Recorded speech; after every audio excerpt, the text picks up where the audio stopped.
En este momento el país está en una situación muy difícil, no progresa, no avanza, y con el argumento de que no hay plata, entonces está amenazando todo el día al Congreso de que le apruebe más reformas tributarias. La verdad es que sí hay plata. Lo que pasa es que se está utilizando para lo que no toca. Usted no ve al presidente Petro inaugurar una carretera, un hospital, una institución educativa. Usted prometió universidades por todo el país. No ha habido la primera universidad. Se había dicho que iba a haber una universidad en el Catatumbo. Lo único que ha habido en el Catatumbo es problemas. Petro se puso a jugar con candela y si no se hubiera desactivado eso rápidamente, hubiéramos salido todos quemados. Entonces viene el presidente de Colombia a retarlo. A Trump no le importa Colombia. Trump lo que le importa es mostrar que sus amenazas son creíbles. Y cogió a Colombia como el conejillo de Indias para decirle al mundo, mis amenazas son creíbles. Pienso que Petro también tenía la intención de desviar la atención del país en otra dirección. En ese momento estábamos con todo el tema del Catatumbo. Las comunidades afrocolombianas tenían gran expectativa con Francia Márquez, que tienen hoy frustración, desencanto. No ven ahí que su representación, esa conquista política tan importante, haya sido una fuente de progreso. ¿Pero qué le dirías a todos los colombianos frente a las elecciones de 2026? Son las elecciones más trascendentales que ha tenido Colombia en toda su historia, porque es que si seguimos por el camino que vamos, no son 4 años más, pueden ser 20 años más.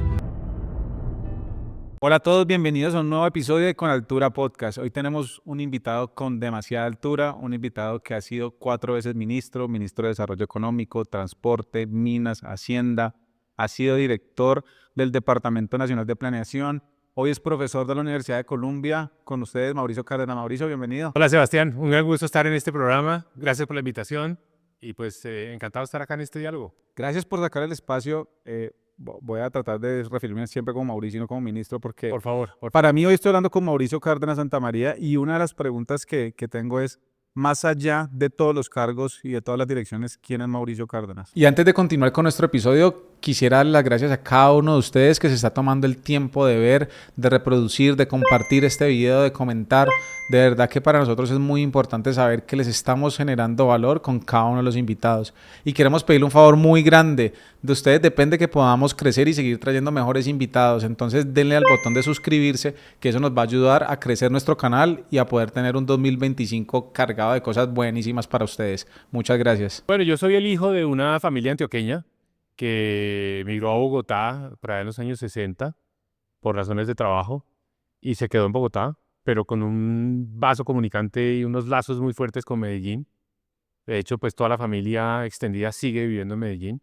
Entonces soy producto como de ese híbrido entre Medellín y Bogotá. Creo que una parte muy importante de mi cultura, de mi forma de ser, de mis gustos, yo digo los valores son muy antioqueños, pero también pues crecí y me he forjado profesionalmente aquí en Bogotá. Entonces es como la mezcla de las dos cosas. Ese soy yo.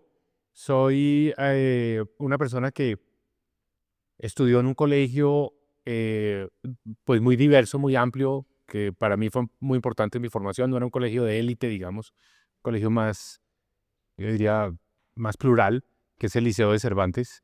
Acá en Bogotá. Acá en Bogotá. Entonces eso también como que me ayudó mucho en mi propio proceso de formación y entender a Colombia y entender los problemas de la gente y los problemas del día a día.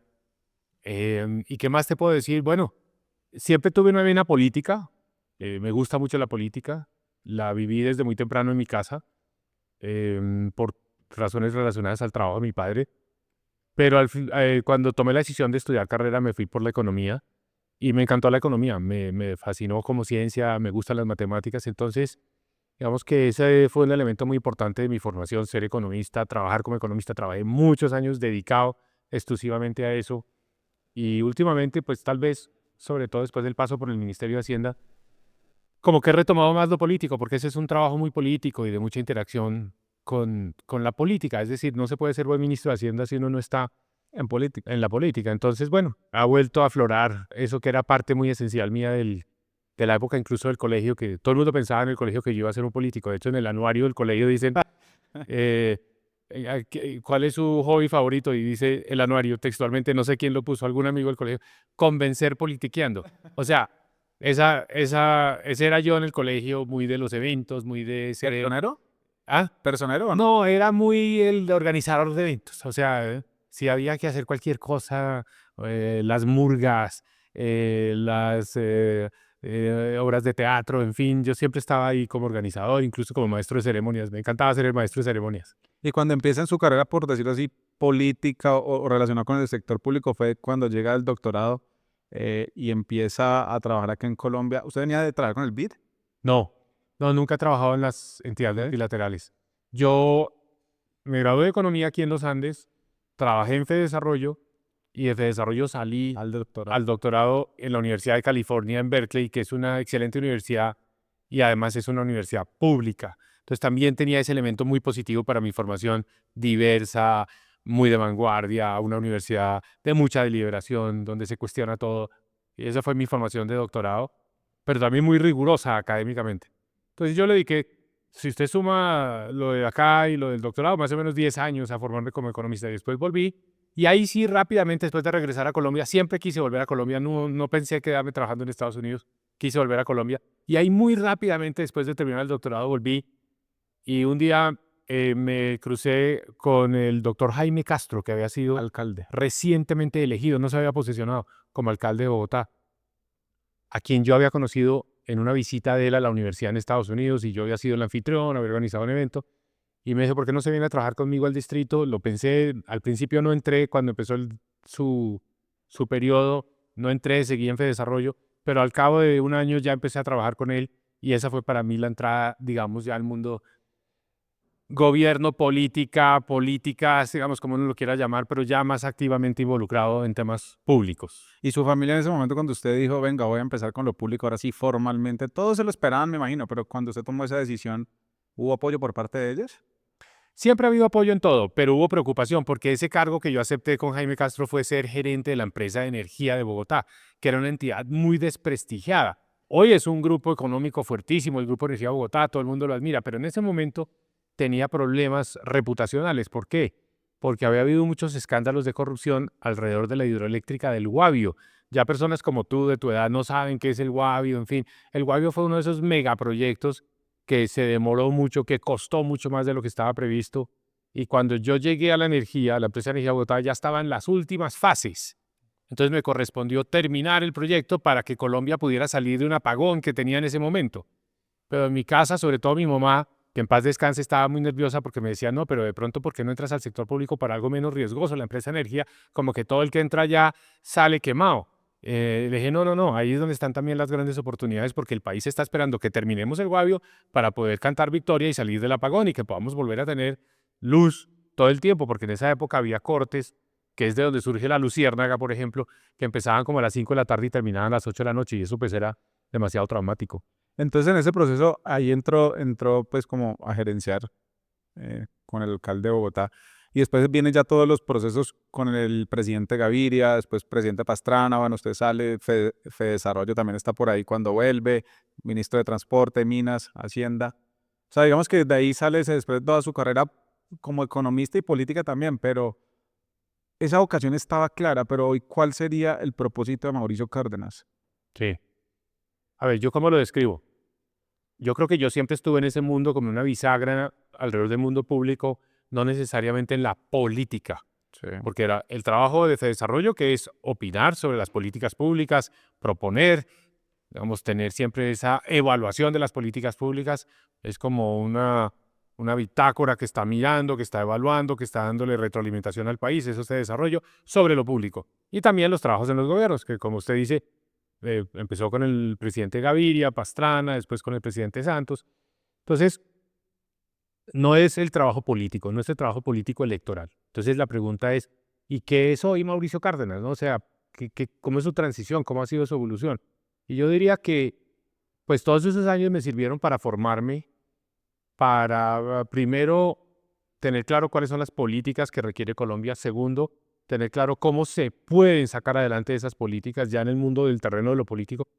Pero obviamente el paso siguiente es entrar en esa política electoral, una política electoral que le permita a uno, pues, tener la capacidad de influir, de decidir, de impulsar una agenda, de proponerle al país una visión. Eso es lo que yo quiero hacer ahora. Llega en el momento que me motiva a mí, pues ver también que el país como que perdió su rumbo. En este momento el país está en una situación muy difícil, no progresa, no avanza. Nos hemos dedicado es más bien a polemizar, antagonizar, a la confrontación como forma de gobierno. Entonces es más una política espectáculo que una política de resultados. Yo quiero como reivindicar la política de resultados y que le ayude a la gente realmente a mejorar sus condiciones de vida y pues ese es mi motivo, eso es lo que me mueve. Entonces ahorita, bueno, más adelante haremos esa pregunta porque ahí básicamente nos dio una introducción de lo que se viene para 2026 para Mauricio Cárdenas. Hagamos de cuenta que estamos en un colegio, usted es docente, ha sido docente por mucho tiempo, que estamos en un colegio con estudiantes de bachillerato. ¿Cómo le explicaría a la gente cómo funciona la economía de Colombia de manera simple y cómo estamos fiscalmente en este momento? Bueno, esta es una economía que desafortunadamente la mueve mucho el petróleo, el carbón. Y digo desafortunadamente porque no hemos podido salir de esa dependencia. Y sí es algo que Colombia tendría que hacer, dejar de depender tanto de esos productos. Pero es una economía, digamos, que tiene unos productos como insignia, unos productos bandera, que con los ingresos que genera esos productos se mueve todo el aparato productivo. O sea, y esos productos tienen mucho que ver con exportaciones de bienes básicos. Okay. Súmele a esto el café, súmele el banano, súmele el níquel, el oro, en fin. Entonces, esos recursos vienen a Colombia, los exportamos y esto irriga la economía. Y le llega a la gente de diferentes maneras. Le llega directo por el Estado, directo porque es productor de café, directo porque es exportador de flores o trabaja en el sector de las flores. Eso mueve mucho la economía y esos sectores, pues al final del día son los que se encargan de generar la caja para que haya empleo, para que haya consumo, para que la gente tenga, digamos, trabajo. Entonces, pero esa es nuestra economía. ¿Qué hemos tratado de hacer con el tiempo? No de manera totalmente exitosa, generar más y más sectores, más y más oportunidades. Entonces surgen nuevas ideas. El aguacate, el limón Tahití, pero también pensando en que son las exportaciones las que nos van a ayudar a impulsar más esta economía. ¿Qué pienso yo? Que esa máquina que ha estado moviéndose a una tasa anual más o menos de crecimiento del 4%, es una máquina que va progresando, que va avanzando, pero no a una tasa espectacular. Ahora está muy parada. Ahora está creciendo 2%, en fin, es una máquina que se frenó un poco. ¿Por qué? Porque el empresario, el innovador, el joven que dice quiero inventarme algo nuevo, quiero hacer algo nuevo, está muy preocupado, tiene mucha incertidumbre, no tiene confianza. Entonces dice, ahora en Colombia, si a usted le proponen un negocio, lo primero que usted dice es, esperemos a ver cómo se despeja esto político que está muy enredado.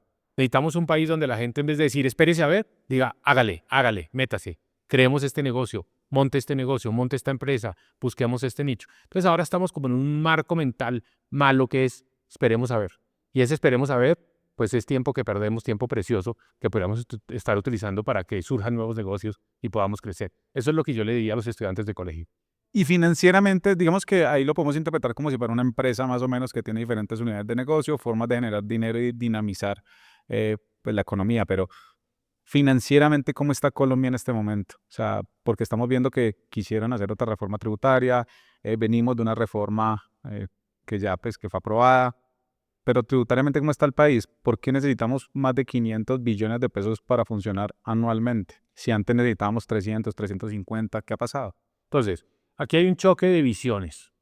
La visión mía, por ejemplo, es esa máquina, esa economía, es el sector privado el que la mueve. Es el sector privado el que se va a encargar de desarrollar los aguacates o crear una empresa en el mundo de las fintech o va a exportar los limones.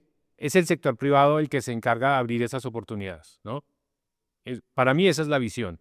Y son miles y miles de personas que anónimamente todos los días están buscando un negocio, están buscando crear algo. Esa filosofía choca con la que hoy tenemos en Colombia. La filosofía que tenemos hoy en Colombia es el papel del sector privado es secundario, es subsidiario. La máquina la mueve es el Estado. El Estado es el que debe manejar los negocios. Entonces el Estado es el que debe hacer las carreteras, el Estado es el que se debe encargar de dar la salud, el Estado es el que se debe encargar de hacer la intermediación financiera, los bancos.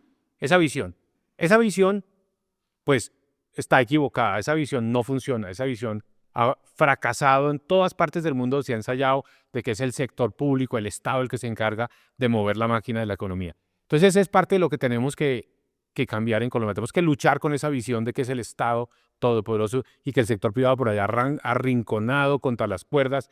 Eso no funciona, eso no nos va a hacer progresar. ¿Por qué el Estado? ¿Por qué surge el Estado?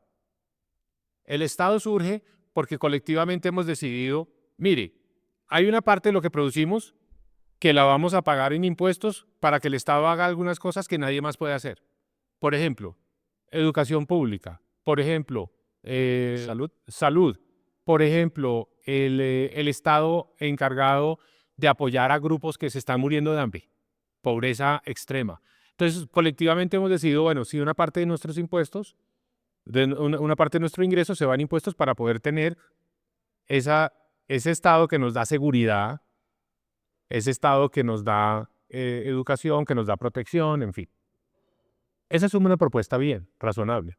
¿Qué ocurre? De repente ese Estado comenzó a crecer, crecer, crecer y crecer. Y la pandemia fue como el golpe de gracia. Creció muchísimo durante la pandemia. Todo el mundo lo entendió porque era como una urgencia, pero pensó que eso era temporal. Ese crecimiento del Estado durante la pandemia iba a pasar. Íbamos a volver a donde estábamos antes. No, el Estado se quedó en ese tamaño enorme y no había plata suficiente. Entonces, ¿qué pasa hoy en día?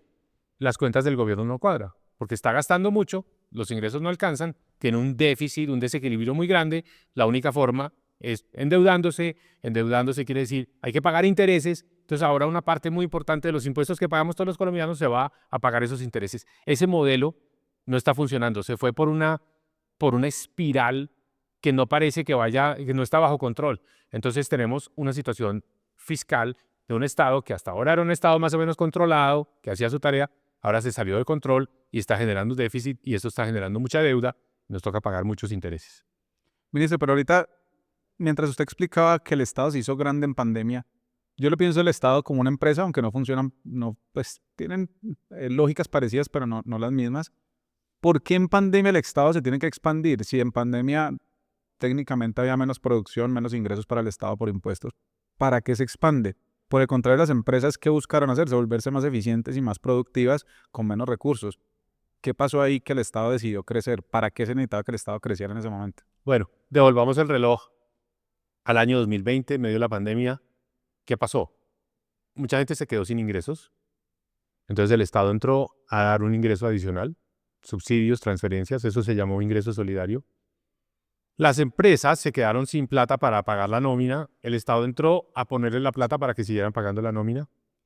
Era necesario ampliar la red de salud, pues desde todo lo que se requirió, camas, las UCIs, pues medicamentos, los instrumentos de protección, después las vacunas, eso costó.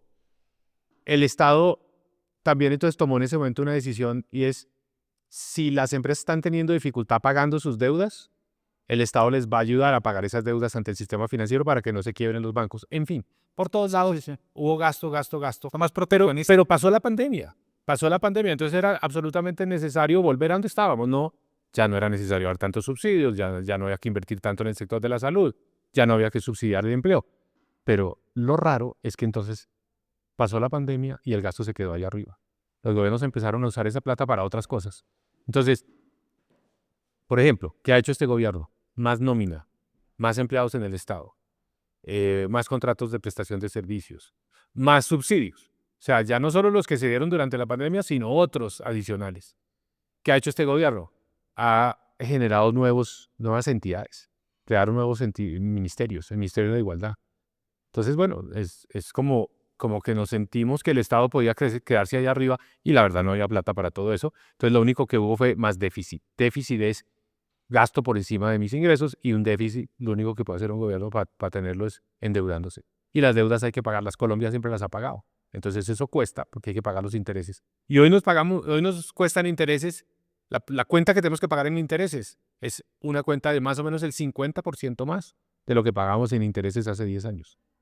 Entonces el Estado creció, escuché una cifra que usted dio, más o menos tenemos 1.300.000 personas que trabajan o dependen del Estado. Sí. Ese 1.300.000 personas, ahí creo yo que está el peligro, me estoy adelantando, pero ellos se convierten en 1.300.000 personas que dependen del gobierno de turno para generar un ingreso. Y políticamente eso nos cuesta, porque las decisiones en Colombia no se toman tanto por lo racional o lo que se necesite, sino lo que políticamente sea más conveniente. Entonces, este gobierno políticamente ha hecho muchas cosas para generar y para crecer, y creo que eso fue lo que buscaba la última reforma, darle más capacidad al gobierno de tener un poder económico para mover la campaña de 2026. ¿Usted Sí. cómo ve eso? A mí me gusta la expresión empleo militante. ¿Qué es empleo militante? Es un empleo no porque se necesita, no porque el país lo está exigiendo, sino porque es una forma de atraer personas que militan en una causa política y que van a apoyar esa causa política. Entonces, Colombia hace 8 años tenía 1 millón de empleados en el Estado total, todo. O sea, seguridad, defensa, docentes, todo, 1 millón. Hoy tiene 1.300.000. Esos 300.000 adicionales son en muy buena parte empleo militante. Empleo que ha llegado para quedarle debiendo el favor a alguien y para votar y movilizar el voto en favor de alguien. No es porque nosotros como el ciudadano de a pie estemos necesitando eso. No es que esa persona nos va a producir algo que nos beneficie a nosotros. No. De hecho, por ejemplo, me decía alguien en la Cancillería en estos días, crearon 400 cargos. Y cuando fueron a llegar, no tenían escritorio. Entonces, ¿qué quiere decir? Es una persona que no va a llegar a producir un servicio, a dar algo a la ciudadanía, a ofrecerle algo a la ciudadanía. Va a cobrar un sueldo para hacer militancia, para después salir de ahí a decir soy activista, voy a movilizar, por cada empleado van a movilizar más gente que está por fuera, que son los amigos de esa persona. Empleo militante, nos hemos llenado de empleo militante en Colombia y el ciudadano de a pie dice, a mí no me beneficia en nada esto y por el contrario sí me toca pagar la cuenta, porque por ahí es el tema de los impuestos. Entonces por eso subió el gasto y también han subido los impuestos. Usted que ha estado viajando por diferentes regiones del país, tanto ciudades principales como secundarias y corregimientos, ¿cuál es la percepción de la gente y qué se está viviendo en esos corregimientos donde se esperaba que el apoyo del gobierno, que la inversión en lo social fuera más grande, que tuviera un mayor impacto? Pero si vemos ahorita, pues estamos teniendo las consecuencias de la paz total y ahorita el conflicto armado está aumentando los desplazados, está generando pánico en el país. ¿Cómo es la lectura en este momento de cómo está la gente en las regiones? Yo me he dedicado a ir muchas regiones más aisladas, incluso regiones donde Petro tuvo unas amplias mayorías desde el punto de vista electoral. Como que me he dedicado mucho a esas zonas del país. Y la verdad lo que veo es una gran frustración. O sea, la gente siente que no le han cumplido, que hubo muchas promesas, que eso no se ha traducido en calidad de vida, en bienestar. Y queda uno aterrado, por ejemplo, con este tema del empleo militante, que en un departamento como Nariño, el empleo que se está generando es todo empleo estatal, empleo público. Entonces, como decirle al empresario o al joven que quiere montar un negocio, la única forma de usted prosperar es que haga cola y lo contratemos. Y lo contratemos aquí en el Estado. O sea, es muy triste vivir en un país que esa es la aspiración, que esa es la motivación. Necesitamos vivir en un país donde la gente diga, yo quiero crear negocios, quiero desarrollar, quiero ser innovador, quiero ser emprendedor. Porque fíjese que cuando la única opción es el empleo público, ¿qué hace la mayoría de la gente? Se va, dice, bueno, aquí no hay oportunidades, no hay posibilidades, no me siento valorado y por eso hemos tenido ese éxodo migratorio tan fuerte. Y ese es un gran problema que tiene Colombia, que se está yendo un talento, se está yendo gente, pues que tiene muchas veces educación universitaria y pues que la necesitamos acá, pero se va porque simplemente no hay oportunidades. Todo esto por ese modelo que ha querido instalar Gustavo Petro, que es el modelo estatizador. El Estado es el único, el Estado es la máquina, el Estado es el que impulsa todo. El sector privado hay que desconfiar del sector privado porque lo que quiere es ganar plata, eso está mal, el ánimo de lucro está mal. Entonces, por ejemplo, Petro que ha dicho que las carreteras no las puede hacer el sector privado porque el sector privado va a ganar plata haciendo las carreteras. Por supuesto, va a ganar plata haciendo las carreteras, pero se hacen las carreteras. Que se está mal dar subsidios a la vivienda porque los constructores van a ganar plata con subsidios que pone el gobierno. Por supuesto que van a ganar plata haciendo las viviendas, pero se hacen las viviendas y se resuelve el problema a la gente. Pero con esa visión que pone en duda, cuestiona como ética, moralmente al sector privado, como que estuviera haciendo algo más, algo mal por tener espíritu de lucro, pues el país no se mueve, porque vamos a acabar en un estancamiento, en un estado paquidérmico lleno de empleos que no se necesitan y gastándose la plata que no tenemos. Me dice, pero bueno, usted fue ministro de Hacienda 2012-2018, pues estamos hablando más de 6 años, casi 7 años ya. Yo aparte del podcast soy emprendedor también. he creado empresa y crear empresa en Colombia es demasiado difícil. Formalmente, llegar al nivel de tener que pagar impuestos, pagar una nómina con todas las prestaciones y todo lo legal, ha sido muy difícil. Y las pymes representamos en el país más del 90% de los generadores de empleo. Obviamente para el PIB no aportamos más del 40%. Usted ahorita me podrá decir más o menos si la cifra está correcta o no. Pero adicional a eso, yo siento que el país, y no es algo solo del gobierno Petro, sino que desde antes no es un país que apoye o impulse mucho el emprendimiento y la generación de pymes. Muchas veces se concentra en, listo, venga, ¿cómo traemos inversión extranjera? Que es necesaria, efectivamente. ¿Cómo apoyamos a las grandes industrias? Que también es necesario porque son los que mueven la mayor parte de la economía y la productividad del país. Pero ¿qué ha pasado con los emprendimientos, con las pymes? ¿Qué ha pasado con el gobierno que siento yo no le brinda el apoyo suficiente y no brinda las condiciones necesarias para que sea un país donde haya más emprendimientos, donde haya más pymes y más jóvenes queriendo crear empresas y quedarse acá? Pues es un país que está tomando unas decisiones que muestran que las preferencias, el foco está en otra cosa. El foco está en dar los subsidios, en generar ese crecimiento del tamaño del Estado, en ampliar la contratación de empleados públicos, que ese es el foco. El foco no está en apoyar al emprendedor. Un Estado que piensa más en el sector privado, que piensa más en la importancia del sector privado, es un Estado que dice, yo no voy a nombrar 400 personas en la Cancillería o 1000 en la Unidad Nacional de Protección o 20.000 en la Contraloría, no voy a hacer eso, sino que más bien voy a fortalecer los programas con los cuales le puedo llegar a los jóvenes emprendedores. Voy a gastar la plata más bien invirtiendo en el capital de riesgo para que el emprendedor pueda salir adelante o financiamiento en unas condiciones más atractivas para que ese emprendedor pueda salir adelante. O sea, es como tener las prioridades distintas. Este gobierno tiene unas prioridades que no van en línea con el interés de desarrollar pues, nuestro potencial como emprendedores. Ministro, y ahorita que usted estaba hablando pues, de ese déficit que venimos cargando, la deuda cada vez se hace más grande y los intereses que tenemos que pagar. Y es curioso porque es que los impuestos salen pues en gran parte de los contribuyentes que vienen de las empresas, de los empleos, y si esto no pasa, pues ¿de dónde va a salir la plata del gobierno para pagar estas deudas? Pero finalmente, sí, hay que también ser un poco justos con el gobierno actual, pues ellos llevan 2 años, pero vienen arrastrando unas deudas altas desde hace mucho tiempo, creía yo inclusive cuando usted fue ministro, y actualmente hay muchas críticas hacia usted. Bueno, ahorita Mauricio viene a criticar y a darle duro a lo que está pasando el gobierno, pero probablemente eso venía desde antes. ¿Qué tiene usted ahí para decir? No, muy importante esa pregunta. Mira, esto se mide en función del déficit fiscal. El déficit fiscal es cuánto es el exceso de gasto del gobierno por encima de sus ingresos. Colombia ha tenido históricamente un déficit fiscal más o menos del 3% del Producto Interno Bruto, que es un déficit fiscal financiable, que el país puede cubrir sin problema, responsable. Así lo dejé yo, 3% del Producto Interno Bruto. ¿Qué pasó? Vino la pandemia, se subió a casi 8%, ¿no? Después lo bajaron un poco y está en 6% del PIB, pero está por encima de lo que era histórico, el doble de lo que era el nivel histórico. Entonces, yo manejé las finanzas públicas con una total responsabilidad, prudencia, nunca exceso de gasto. Por el contrario, tuve la tarea de frenar el gasto, tuve que subir un poco los ingresos, todo eso me tocó hacerlo para mantener la casa en orden. Ahora la casa se descuadró porque tenemos un déficit que es el doble del que teníamos antes.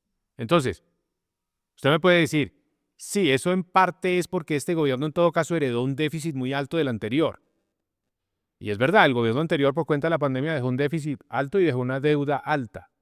Pero en toda lógica, la responsabilidad histórica de este gobierno era bajar ese déficit, era bajar. Pero no ha sido capaz, lo ha mantenido alto. Entonces, yo digo, claro, por un lado este gobierno le puede decir que el anterior le dejó un problema de deuda muy alto, pero su tarea era, como lo han hecho muchos presidentes de Colombia, cuando encuentran una situación fiscal difícil, les toca arreglarla. Y este gobierno le ha sacado un poco el cuerpo a arreglar la situación fiscal porque sigue con un déficit excesivamente alto. Y con el argumento de que no hay plata, no hay plata, no hay plata, entonces está amenazando todo el día al Congreso de que le apruebe más reformas tributarias. La verdad es que sí hay plata, porque el gasto del gobierno hoy es mucho más alto del que me tocó a mí. Lo que pasa es que se está utilizando para lo que no toca, lo están utilizando para gastos que no le llegan a la gente. Usted no ve al presidente Petro inaugurar una carretera, un hospital, una institución educativa. Usted le prometió universidades por todo el país. No ha habido la primera universidad. Se había dicho que iba a haber una universidad en el Catatumbo. Lo único que ha habido en el Catatumbo es problemas. Entonces, ojo, el país le cuestiona a Gustavo Petro no haber sido capaz, con el capital político que tenía, de cumplir sus promesas, poner el foco en la inversión pública, ser ejecutor, y por otro lado, de bajar el déficit fiscal. Ninguna de las dos cosas ha sido posible. Sí, porque ahorita incrementamos el gasto público, pero pues seguimos el mismo déficit. Y no lo vemos. No sabemos dónde está el gasto, a dónde está llegando. En la Nerurrumbas está el gasto porque ahorita salió el escándalo de otro contrato, no sé si lo vio, de 64 millones para las actividades de Nerú, el masajista de No, no vi. salió que renovaron un nuevo contrato por 64 millones y este gobierno está generando unos gastos que finalmente no son ni para el bienestar social, no son ni políticas que fomenten el empleo y los ingresos, y por el contrario, pues lo que pasó hace 8 días creo que fue catastrófico, lo que estaba pasando con Trump y con el tema de los... No, eso ya es entrar en un escenario ya de crisis. Claro, o sea, lo que ha habido hasta ahora es como un mal gobierno que no maneja las cosas, que no da buenos resultados, pero no estamos en una crisis. Con lo de Trump hubiéramos estado en una crisis. Pregunta, con lo de Trump hubiéramos estado en una crisis. Yo creo que muchos de los colombianos que no somos economistas ni estamos como tan inmersos en este mundo, y más la gente joven, de pronto no podemos entender cuáles eran los posibles impactos. Hay mucha gente que salió a decir, qué bueno, primera vez que un presidente se le para a un presidente americano. Eso es lo que tenemos que hacer. Pero yo creo que no, muchas personas no fuimos conscientes de qué pudo haber pasado en caso tal de que, de que continuara lo que estaba planteando Trump. ¿Qué le hubiera pasado al país en ese caso si se hubieran subido los aranceles, si se hubieran cancelado todo el tema de emisión de visas? ¿Qué nos esperaba a nosotros? Bueno, hay que decir que Petro se puso a jugar con candela y si no se hubiera desactivado eso rápidamente, hubiéramos salido todos quemados. O sea, una decisión del personal, un poco, en mi opinión, intempestiva, no reflexiva, no serena. Pienso que Petro también tenía la intención de desviar la atención del país en otra dirección. En ese momento estábamos con todo el tema del Catatumbo, la conmoción interior. Es decir, una decisión tomada de manera precipitada a las 3 de la mañana no fue una decisión pensando en Colombia, fue una decisión pensando en sus propios intereses políticos. Y desencadenó, pues, lo que era previsible. Si uno simplemente se oye los discursos de Donald Trump, esa semana Donald Trump estaba, pues, en su máximo de influencia y de poder. Entonces, provocar a Donald Trump era totalmente innecesario. Provocar a Donald Trump, además, era previsible que iba a suscitar una reacción fuerte. Porque Donald Trump, ¿qué estrategia tiene? Intimidar, asustar, para después entrar a negociar. Pero para poder intimidar, y estoy hablando globalmente, para generar ese ambiente, digamos, que es lo que es el estado mental que él quiere generar para que se sienten a negociar con él, necesita credibilidad. Él necesita que sus amenazas, pues, sean creíbles, que si él va a decir, voy a subir los aranceles, pues sean creíbles. Entonces viene el presidente de Colombia a retarlo. A Trump no le importa Colombia. A Trump lo que le importa es, frente a la galería global, mostrar que sus amenazas son creíbles. Y cogió a Colombia como el conejillo de Indias para decirle al mundo, mis amenazas son creíbles. Y en cuestión de minutos, sin ninguna preocupación. De hecho, tan pronto sacó ese trino, se fue a jugar golf. Dijo, Colombia, aranceles del 25% inmediatos con posibilidad de subir a 50%. Colombia, posibilidad de sanciones financieras. Un capítulo muy amplio que hubiera en un momento dado podido significar que los bancos colombianos no podían hacer transacciones con los bancos en Estados Unidos. Amenazó también, bueno, que se cerraba la oficina consular, la sección de visas, que se suspendían y se revocaban las visas para los funcionarios del gobierno. Y súmele a todo esto una amenaza muy fuerte de Donald Trump en el sentido de decir, Colombia es un país con el que nosotros simplemente vamos a cerrarle las puertas por donde podamos. Ese mismo día hubo colombianos que no tienen nada que ver con esto, colombianos que no tienen nada que ver con el gobierno, que llegaron a Estados Unidos y les revocaron sus visas y los deportaron. Yo sé de casos de gente que la deportaron ese día. O sea, una demostración de poder. Sin ser del gobierno, Si sin no era, o sea, turistas. con visas G4, que son las visas diplomáticas con las que trabajan los funcionarios de la banca multilateral. Los devolvieron, ¿no? Deportados. Entonces, Colombia, pues lo que hizo fue exponerse innecesariamente a una reacción de Trump que se hubiera podido evitar.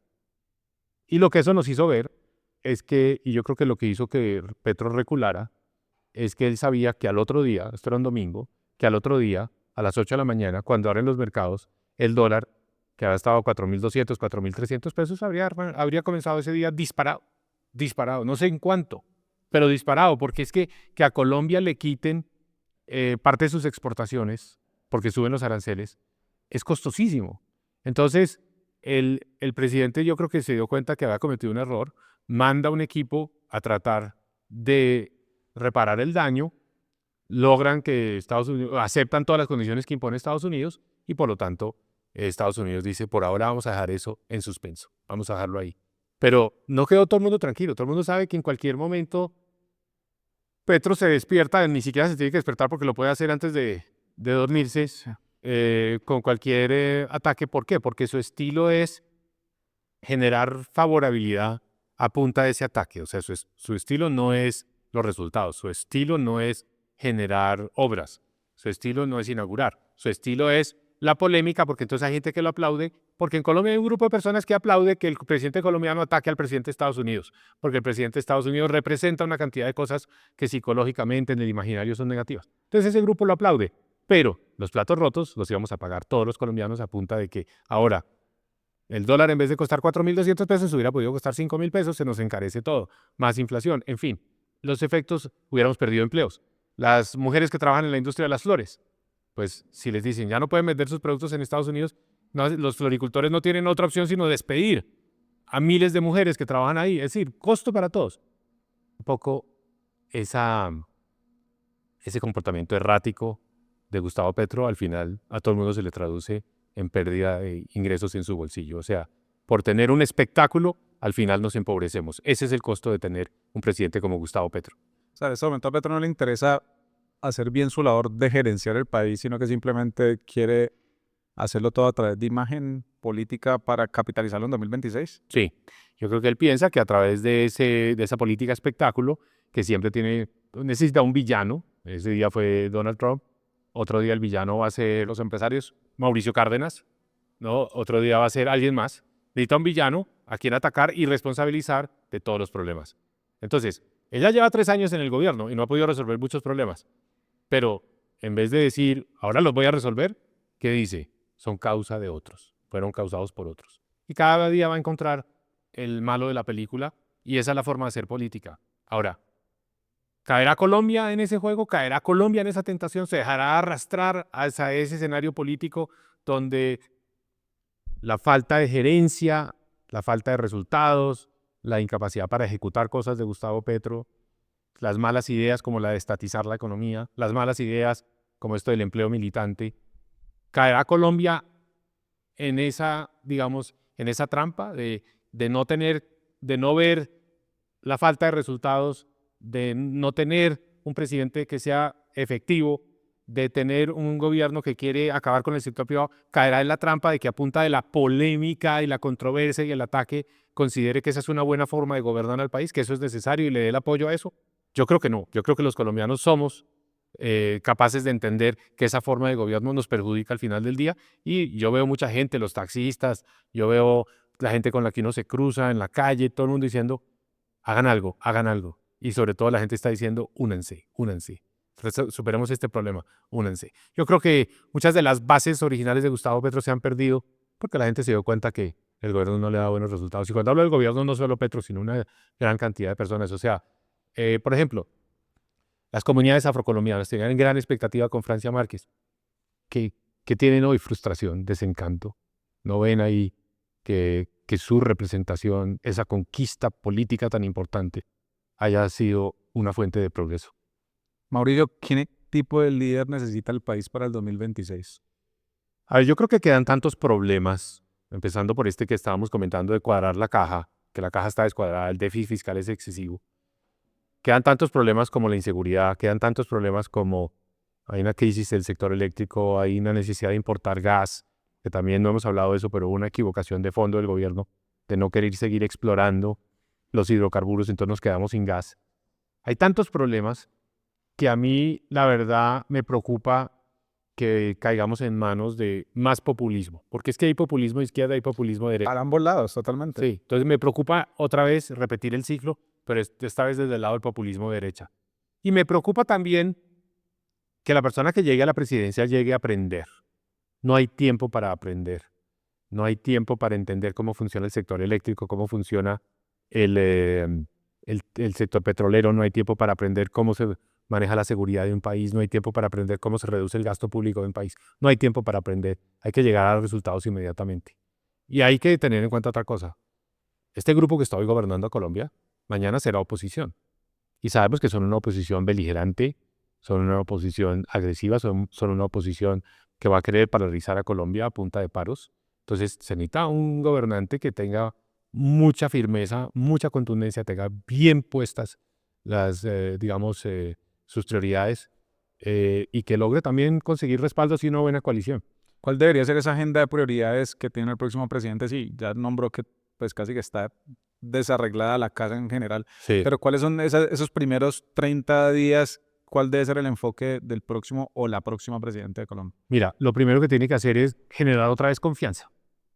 O sea, mientras se arregla la casa, mientras se resuelven los problemas del sector eléctrico, el sector petrolero, mientras se resuelve el problema de seguridad, todo eso va a tomar tiempo. Tiene que generar confianza para que el empresariado mueva esta máquina, mueva esta economía, prenda otra vez los motores. Entonces lo primero que tiene que hacer es decirle al sector privado, vamos a generar unas condiciones donde desregulamos una cantidad de cosas que hoy en día frenan a la economía, frenan a la gente.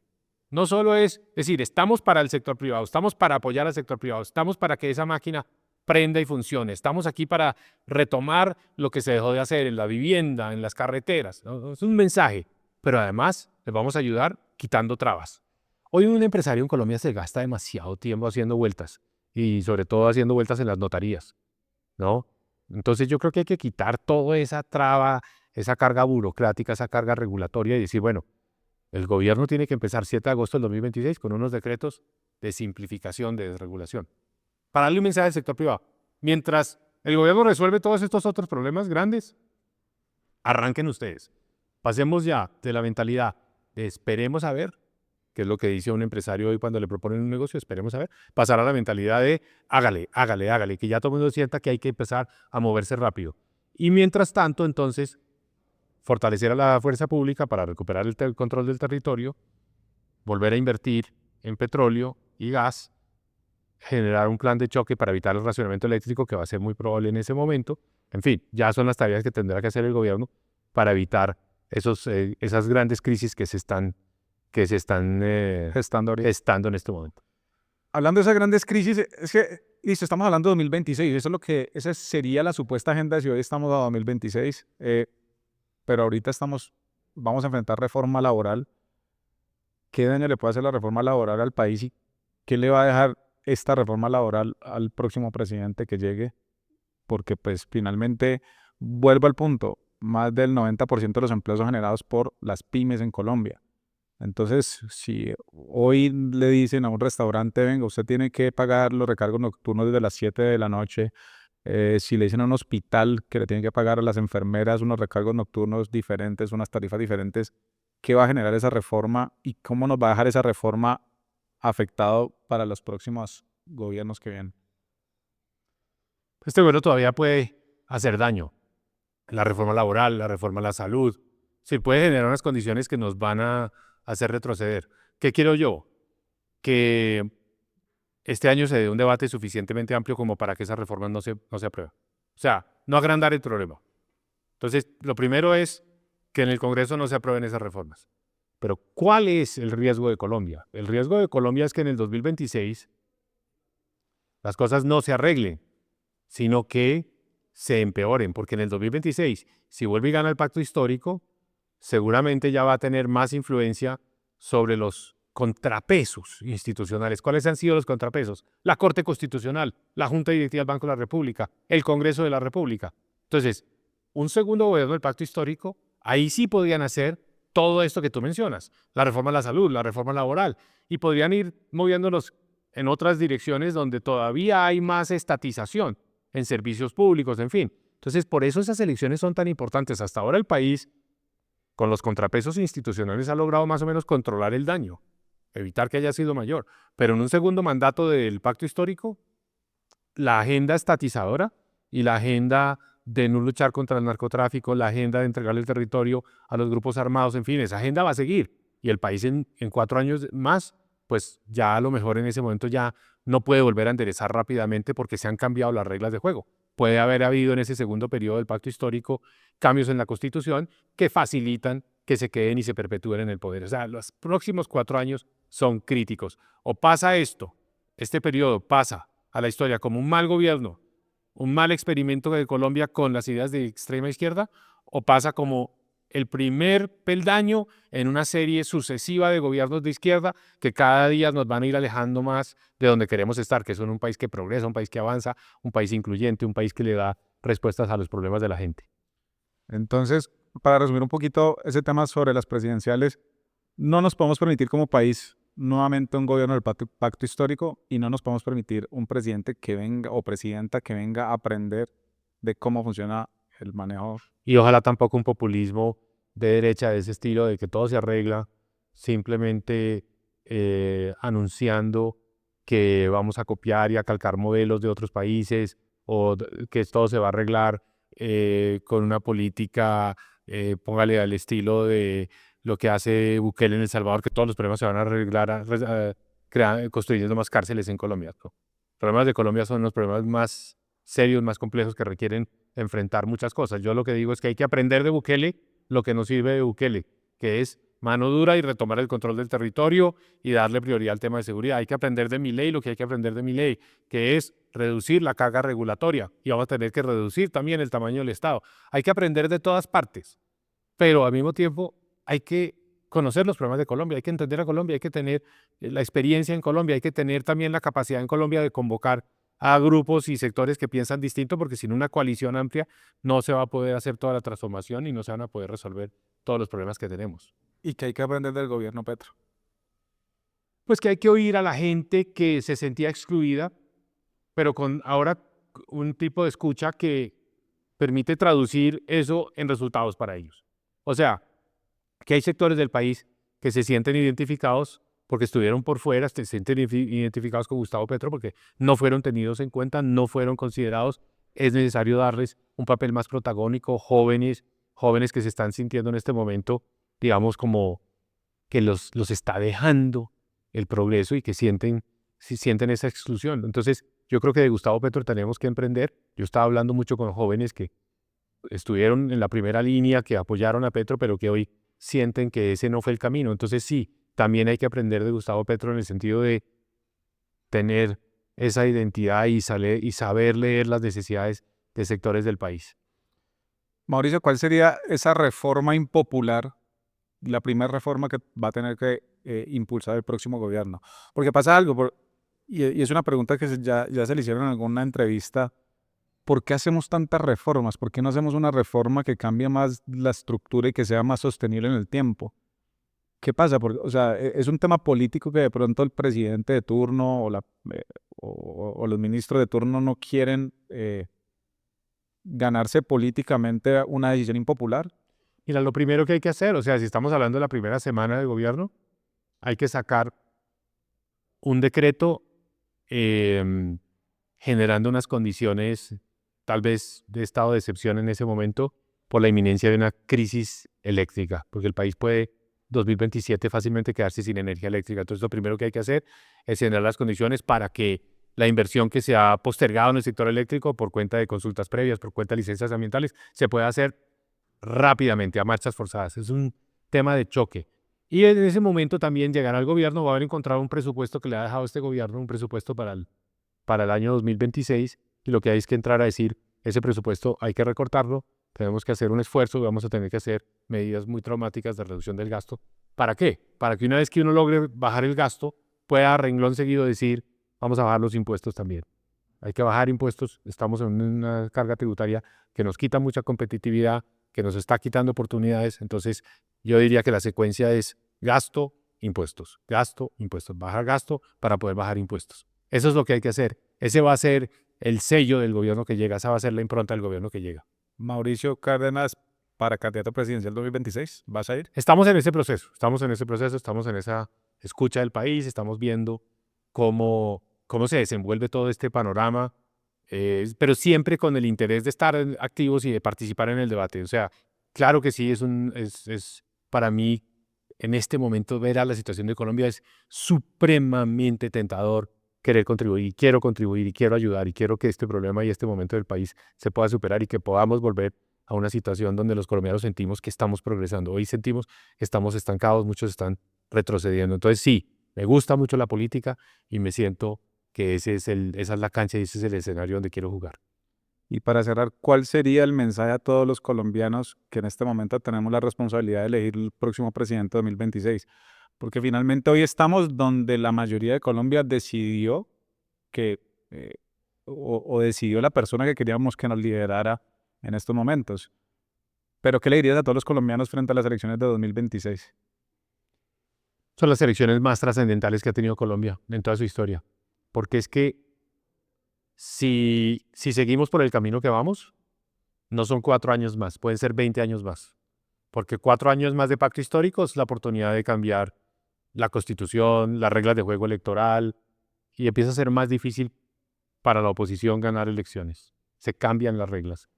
Por ejemplo, aumentan la representación política de sectores donde ellos son políticamente fuertes. Cosas de ese estilo pueden pasar. Entonces, aquí no estamos hablando de 4 años, sino de probablemente un periodo de 20 años. Entonces, son las elecciones más importantes que hemos tenido. Es el momento en nuestra democracia donde podemos decir, seguimos por el camino de Venezuela, que es un camino de décadas. Y desde Venezuela empezó por ahí y no se ha podido devolver. O es el momento de decir, Colombia, esto no funcionó, ese no es el tipo de gobierno que queremos.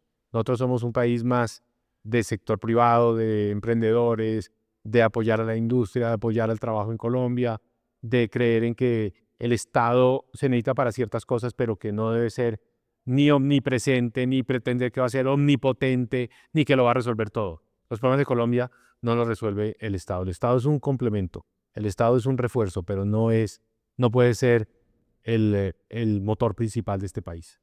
Mauricio, muchas gracias por su tiempo, muchas gracias por todo lo que le ha aportado al país y por hoy tomarse la tarea de salir a escuchar las regiones para poder hacer la mejor labor posible frente al 2026, ya sea como candidato, como presidente o ser un actor activo como siempre lo ha venido haciendo. Ahí estamos en esa reflexión, pero siempre yo creo que con la intención de que esto se pueda dar, que Colombia pueda entrar en una nueva fase, en una fase de progreso. No quiero decir que se va a tratar de volver a donde estábamos antes, porque hay muchos problemas del pasado que también hay que resolver, que Petro no los pudo resolver. El problema de la corrupción para mí es un problema muy grande detrás de todos estos desequilibrios del gobierno, el déficit fiscal, el tema de la corrupción. Entonces también hay que romper un poquito con cosas del pasado. No necesariamente es una ruptura frente a Petro, también es una ruptura frente a la politiquería, a la clase política, al uso de la política para el enriquecimiento personal. Todo eso hay que dejarlo atrás. Entonces esa agenda es una agenda por la que vale la pena trabajar y incansablemente. Y esa agenda es la que a mí me mueve más la aguja hoy que cualquier otra. Gracias. Gracias a ti.